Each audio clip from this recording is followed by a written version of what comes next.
तलाक के बाद अब मुस्लिम महिलाएं भी सीआरपीसी की धारा 125 के तहत अपने पति से गुजारा भत्ता की मांग कर सकती हैं। एक ऐतिहासिक फैसले में सुप्रीम कोर्ट ने ये ऐलान किया है कि पत्नी के भरण पोषण के अधिकार से संबंधित दंड प्रक्रिया संहिता की धारा 125 सभी विवाहित महिलाओं पर लागू होती है, चाहे उनका धर्म कुछ भी हो।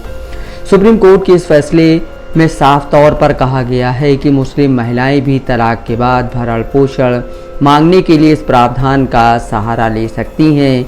ये फैसला न्यायमूर्ति बीवी नागरत्ना और ऑगस्टीन जॉर्ज मसीह की पीठ ने सुनाया, जिन्होंने अलग अलग लेकिन एक मत फैसले सुनाए।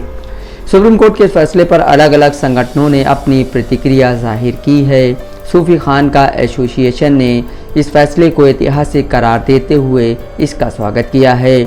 सूफी खानका एसोसिएशन महिला विंग की राष्ट्रीय महासचिव जहनीश इरम खान ने कहा, भारत की सबसे बड़ी अदालत ने औरतों को गुजारा भत्ता के मामले में मुस्लिम औरतों के हक में ऐतिहासिक फैसला दिया है। सुप्रीम कोर्ट का यह फैसला न सिर्फ उन औरतों की आर्थिक स्थिति सही करने में मदद करेगा, बल्कि उनका सामाजिक स्तर भी बढ़ाने में मदद करेगा। आज भारत की सबसे बड़ी अदालत ने औरतों के गुजारा भत्ता के मामले में महिलाओं को, खासकर मुस्लिम महिला के हक में ऐतिहासिक फैसला सुना दिया। सुप्रीम कोर्ट का ये फैसला न सिर्फ उन औरतों की आर्थिक स्थिति सही करेगा, बल्कि सामाजिक स्तर में भी बढ़ावा देगा। हम सुप्रीम कोर्ट के फैसले से बहुत खुश हैं और खासकर सूफी खानका एसोसिएशन की जानिब से इस्तकबाल करते हैं। All India Muslim personal law board के संस्थापक सदस्य मोहम्मद सुलेमान ने इस फैसले पर कहा, फैसले पर मेरा कहना है कि जो बहनें इस्लामी शरीयत नियमों के तहत तलाक के बारे में फैसला चाहती हैं, उनके लिए यह बेहतर होगा। जो लोग सोचते हैं कि उन्हें कोर्ट के जरिए भरण पोषण मिल सकता है, वे वहां जा सकती हैं, लेकिन एक समस्या यह है कि अलग होने के बाद भी तलाक नहीं होता है और महिला शादी नहीं कर सकती है, इसलिए यह एक अप्राकृतिक तरीका है।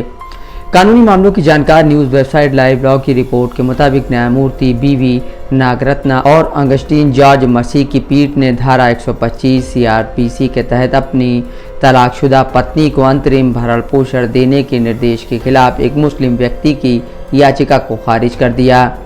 कोर्ट ने माना कि मुस्लिम महिला अधिनियम 1986 धर्मनिरपेक्ष कानून पर हावी नहीं होगा। न्यायमूर्ति नागरत्ना ने कहा, हम इस निष्कर्ष के साथ आपराधिक अपील को खारिज कर रहे हैं कि धारा 125 सीआरपीसी सभी महिलाओं पर लागू होगी, न कि केवल विवाहित महिलाओं पर। पीठ ने साफ किया कि यदि सीआरपीसी की धारा 125 के तहत याचिका के लंबित रहने के दौरान मुस्लिम महिला तलाकशुदा है, तो वह मुस्लिम महिला अधिनियम 2019 का सहारा ले सकती है।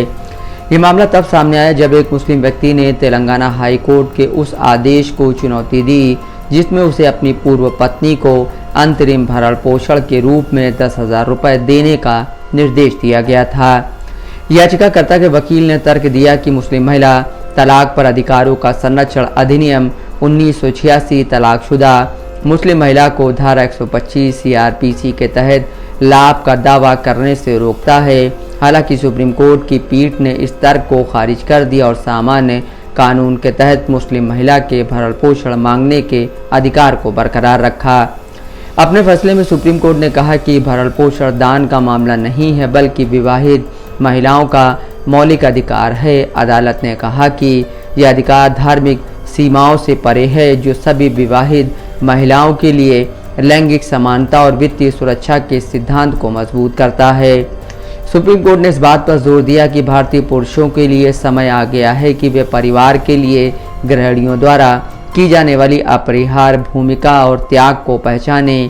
पीठ ने पतियों द्वारा अपनी पत्नियों को वित्तीय सहायता देने की जरूरत बताया तथा घर के भीतर महिलाओं के लिए आर्थिक स्थिरता सुनिश्चित करने के लिए संयुक्त बैंक खाते खोलने और एटीएम तक पहुंच साझा करने जैसे व्यवहारिक उपाय सुझाए। कोर्ट ने कहा, कुछ पति इस तथ्य से अवगत नहीं है कि पत्नी जो एक गृहिणी है, भावनात्मक रूप से और अन्य तरीकों से उन पर निर्भर है। भारतीय पुरुषों के लिए समय आ गया है कि वे परिवार के लिए गृहिणियों द्वारा की जाने वाली अपरिहार्य भूमिका और त्याग को पहचाने।